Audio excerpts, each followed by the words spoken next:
باب قول النبي صلى الله عليه وسلم كن في الدنيا كأنك غريب أو عابر سبيل.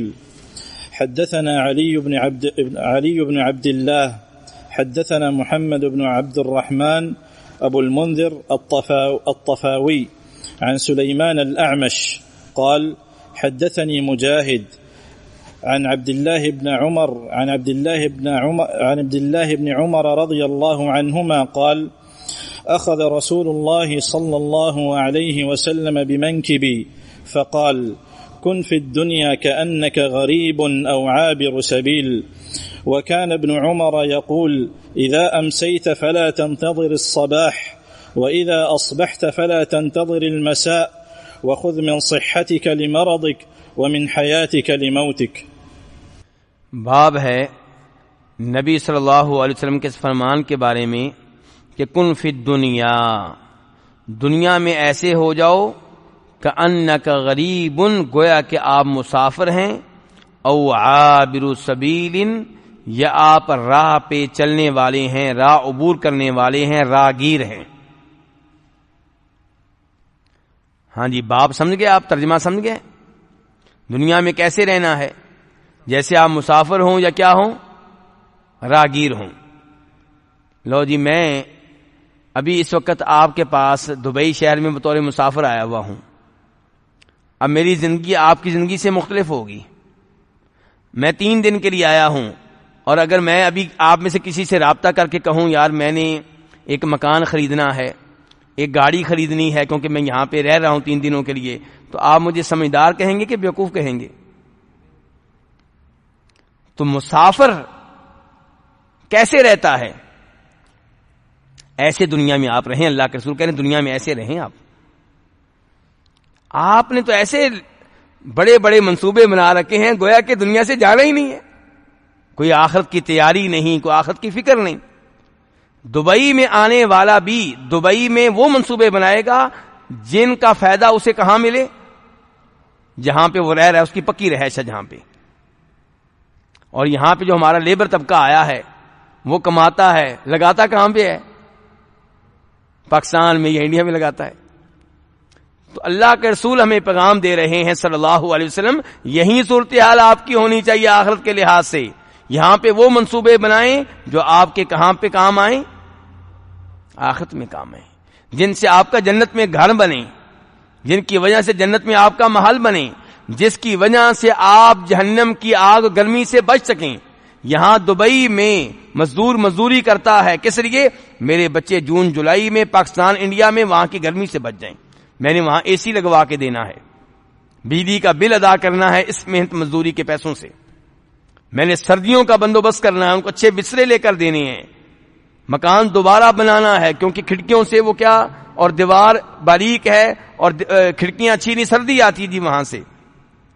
تو کہنے کا مطلب یہ ہے دبئی میں رہنے والا مزدور جو فیملی کے بغیر رہ رہا ہے، اس کے ہر منصوبے کا تعلق کس سے ہوتا ہے؟ اس گھر سے جہاں اس کی پکی رہائش ہے۔ یہاں پہ کوئی ایسا کام وہ نہیں کرے گا جس کی بنیاد پہ لوگ اس کو بیوقوف کہیں کہ 3 دن کے لیے آئے ہو، کیسے کام کر رہے ہو تم؟ تو نبی علیہ الصلوۃ والسلام فرماتے ہیں کہ آپ لوگ بھی دنیا میں ایسے رہیں جیسے مسافر رہتا ہے، او عابر سبیل، بلکہ اس سے بھی بڑی بات آپ نے کہہ دی، آپ ایسے رہیں جیسے وہ آدمی رہتا ہے جو کسی راستے پہ ہے، روڈ پہ، ابھی سفر والے شہر بھی نہیں پہنچا۔ آپ لاہور سے کراچی جا رہے ہیں، راستے میں آپ کی گاڑی ہے، گاڑی پہ آپ جا رہے ہیں، راستے میں گاڑی آپ نے روکی اور وہاں 5-10 منٹ کے لیے آپ رکے، تو کیا وہاں پہ اب آپ کہیں گے کسی سے یہاں پہ جی میرے لیے ایک ہوٹل قائم کریں، یہاں پہ کہ میرے لیے شاپ قائم کریں جہاں سے میں جناب بسکٹ خرید سکوں، کھانا خرید سکوں، میرے بچے ٹافیاں خرید سکیں؟ کیوں جی ایسا کوئی منصوبہ ہوگا؟ کیونکہ آپ کو پتا ہے عابر سبیل، یہاں سے صرف یہ میری گزرگاہ ہے بس، اور کچھ نہیں۔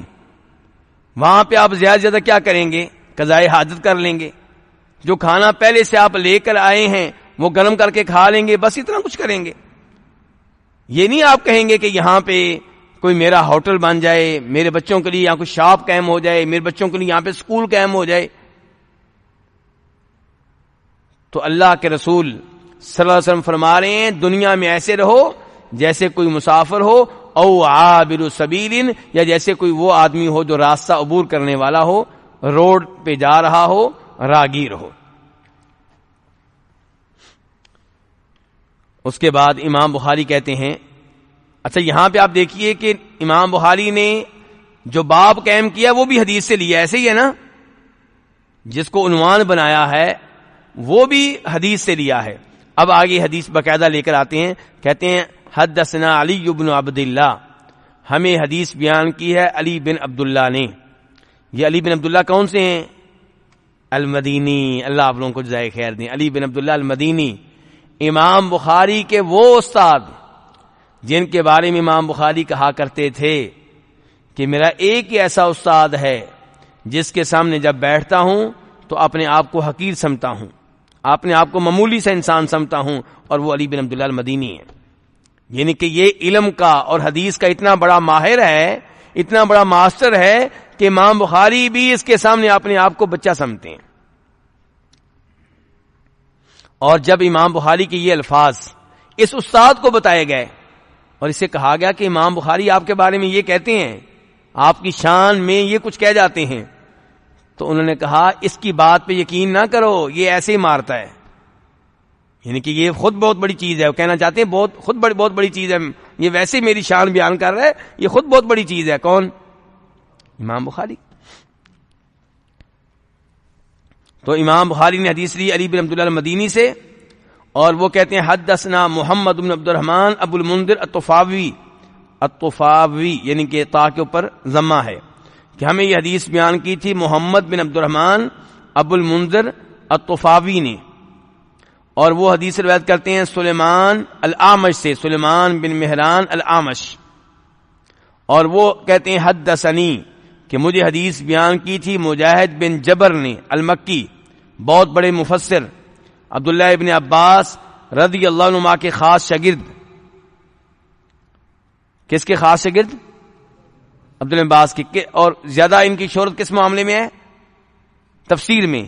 زیادہ شہرت مجاہد کی کس معاملے میں ہے جی؟ تفسیر میں۔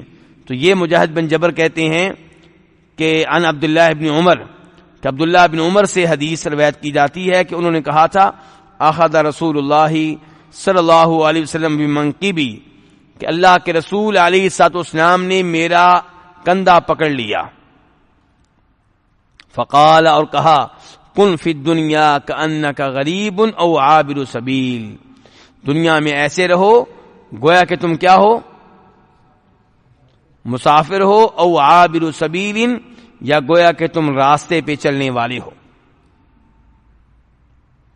اچھا ایک تو یہاں پہ غور کریں کہ نبی علیہ الصلوۃ والسلام نے یہ نصیحت کرتے ہوئے عبداللہ بن عمر کے ساتھ کیا کیا؟ ان کے کندھے پہ ہاتھ رکھا، ان کا کندھا پکڑ لیا۔ یہاں سے علماء کرام نے یہ مسئلہ اخذ کیا ہے۔ آج کل تو ٹیچنگ کے اصول ہم یورپ سے لے رہے ہیں، ایسے ہی ہے نا، لیکن ہمارے نبی کے اصول لیجئے۔ یہاں سے علماء کرام نے یہ مسئلہ اخذ کیا ہے کہ اس سے پتا چلا کہ جب آپ کسی کو سمجھانے لگیں، نصیحت کرنے لگیں، واعظ کرنے لگیں، تو آپ اس کے جسم کے کسی حصے کو پکڑ لیں تاکہ وہ آپ کی بات توجہ سے سنیں، دھیان سے سنیں، اور اس کو یہ بھی پتا چلے گا کہ آپ اس کے ساتھ کتنی اپنائیت کرتے ہیں، آپ کو اس سے کتنا پیار ہے۔ لیکن اگر کہیں پہ کوئی مسئلہ ہو، گڑبڑ کا امکان ہو، پھر ایسا نہ کریں۔ مثال کے طور پہ آپ ہیں پاکستان انڈیا کے، اور کسی افریقی کو آپ نے پکڑ لیا، اور وہ آپ کی زبان نہیں جانتا، آپ اس کی زبان نہیں جانتے، اور اس انداز سے وہ کہے گا کیوں اس نے ہاتھ رکھا ہے ادھر میرے اوپر، آپ کے آپس میں لڑائی ہونے کا خطرہ ہے۔ ہاں اگر وہ آپ کو پہلے سے جانتا ہے اور آپ کی زبان بھی جانتا ہے، آپ وضاحت کر سکتے ہیں، پھر کوئی مسئلہ نہیں۔ اور ایسے ہی جس کو آپ نصیحت کرنے لگے ہیں وہ لڑکی ہے یا عورت ہے، تو پھر نہ اس کا ہاتھ پکڑیں گے نہ کندھے پہ ہاتھ رکھیں گے۔ کیوں جی؟ جائز ہے غیر عورت کا ہاتھ پکڑنا؟ جائز نہیں ہے۔ اس کا ہاتھ پکڑنا، اس سے مصافحہ کرنا، یہ سب کچھ جائز نہیں ہے۔ تو اس لیے اس سے کیا کرنا چاہیے؟ اس سے دور رہنا چاہیے۔ اس کے بعد کیا جی، وکان ابن عمر یقول، اور عبداللہ بن عمر کہا کرتے تھے، پہلے الفاظ سے کس کے؟ نبی صلی اللہ علیہ وسلم کے. اب آگے جو الفاظ آنے والے ہیں یہ عبداللہ بن عمر کے ہیں. وہ حدیث بھی بیان کیا کرتے تھے اور اپنی طرف سے بھی نصیحت کیا کرتے تھے. کون؟ عبداللہ بن عمر. اور یہ کون ہے؟ صحابی ہیں. کس صحابی کے بیٹے ہیں؟ عمر فاروق جو ہمارے دوسرے خلیفہ تھے ان کے یہ بیٹے ہیں، خود بھی صحابی ہیں. تو عبداللہ بن عمر کہا کرتے تھے، اذا امسیت فلا تنتظر الصباح واذا اصبحت فلا تنتظر المساء. جب شام کر لو تو صبح کا انتظار نہ کرو، اور جب صبح کر لو تو شام کا انتظار نہ کرو. کیا مطلب ہے اس کا؟ شام ہو جائے تو جلدی سے جو نیکیاں کرنا چاہتے ہو کر لو. یہ نہ کہو کہ صبح ابھی میں آرام سے سوتا ہوں، ابھی آج رات فلم دیکھتے ہیں، آج ڈرامہ دیکھتے ہیں، آج میچ دیکھتے ہیں، صبح پھر میں توبہ کر لوں گا اور اس کے بعد آخرت کی تیاری شروع ہوگی. نہیں، آپ کو نہیں معلوم، ہو سکتا ہے کہ آپ کا فرشتہ اسی رات کو آنے والا ہو. موت کا فرشتہ جس نے آپ کی روح قبض کرنی ہے، ہو سکتا ہے کہ صبح تک آپ کو ٹائم نہ دے، مہلت نہ دے. اس لیے اذا امسیتا، جب شام کر لو تو صبح کا انتظار نہ کرو. آخرت کے لیے جو تیاری کرنا چاہتے ہو اسی شام کر لو. جو صدقہ خیرات کرنا چاہتے ہیں ابھی کر لیں، ورنہ آپ کی آنکھیں بند ہو جائیں گی. یہ مال آپ کا نہیں رہے گا، آپ کے بیٹوں کا ہو جائے گا. پھر وہ وارث ہوں گے، وہ مالک ہوں گے، جہاں پہ چاہیں گے لگائیں گے، آپ کی مرضی نہیں چلے گی. جو نفل پڑھنا چاہتے ہیں آج رات ہی پڑھ لیں، جو تلاوت کرنا چاہتے ہیں آج رات کر لیں، جو اچھے منصوبے بنانا چاہتے ہیں وہ آج رات بنا لیں. بیگم کو جو آپ کہنا چاہتے ہیں، جو جس نماز کے پڑھنے کے بارے میں نصیحت کرنا چاہتے ہیں آج شام ہی کر لیں، صبح کا انتظار نہ کریں. وَإِذَا أَصْبَحْتَ، اگر صبح ہو جائے تو پھر شام کا انتظار نہ کریں. یہ نہ کہیں رات کو نیکی یہ کروں گا، ابھی کریں، ابھی صدقہ خیرات کریں، ابھی تلاوت کریں، ابھی سبحان اللہ کہیں، ابھی الحمدللہ کہیں، ابھی اللہ اکبر کہیں، ابھی سے نماز کا آغاز کریں، ظہر کی نماز پڑھیں، عصر کی پڑھیں. یہ نہ کہیں کہ یہ کام میں بعد میں کروں گا. الحمدللہ رب العالمین والصلاة والسلام علی سید المرسلین، اما بعد. جناب عبداللہ بن عمر رضی اللہ عنہما سے مروی حدیث کن فی الدنیا کأنک غریب او عابر السبیل کے اوپر گفتگو ہو رہی تھی، اور حدیث کے آخر میں خود جناب عبداللہ بن عمر رضی اللہ تعالی عنہما کے الفاظ تھے کہ اذا امسیت فلا تنتظر الصباح، جب شام ہو جائے تو صبح کا انتظار نہ کرو. واذا اصبحت فلا تنتظر المساء، اور صبح ہو جائے تو شام کا انتظار نہ کرو. یہ وہ الفاظ ہیں جن پہ گفتگو پہلے مکمل ہو چکی ہے. اس کے بعد وہ کہتے ہیں وخذ من صحتک لمرضک، اور اپنی صحت میں سے اپنی بیماری کے لیے لے لو. یہ کہنا چاہتے ہیں کہ صحت کے ایام کو، تندرستی کے ایام کو غنیمت جانو، اور انہی ایام میں اتنے اعمال کر لو کہ جو بیماری کے دنوں کے ایام میں، بیماری کے دنوں میں جو تم اعمال نہیں کر سکو گے ان کی یہ جگہ لے لیں. صحت کے دنوں میں، تندرستی کے دنوں میں خوب نیک اعمال کرنے چاہیے، اور نیک اعمال کے سلسلے میں سستی نہیں کرنی چاہیے. بیماری کے ایام میں انسان اتنی عبادت نہیں کر سکتا جتنی کرنا چاہتا ہے. اور ویسے بھی ایک حدیث ہے، آپ نے سنی ہوگی، صحیح حدیث ہے کہ نبی کریم صلی اللہ علیہ وسلم ارشاد فرماتے ہیں کہ اگر کوئی بندہ سفر کی وجہ سے یا بیماری کی وجہ سے کوئی عمل نہیں کر پاتا جو عمل پہلے کر رہا تھا، تو بیماری کے دنوں میں اس کو ایسے ہی ثواب ملے گا گویا کہ وہ اب بھی عمل کر رہا ہے.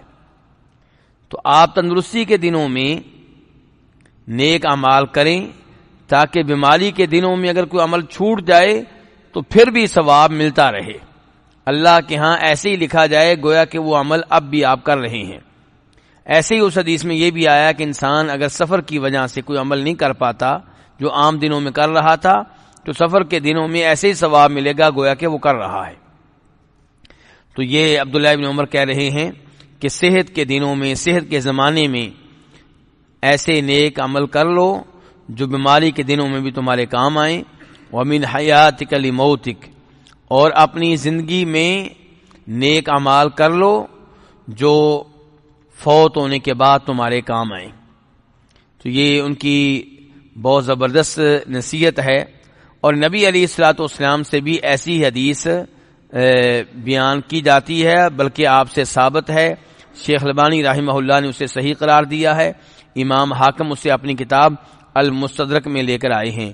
اس کے الفاظ یوں ہیں کہ اغتنم خمسن قبل خمسن، 5 چیزوں کو 5 چیزوں سے پہلے آپ غنیمت جانیں.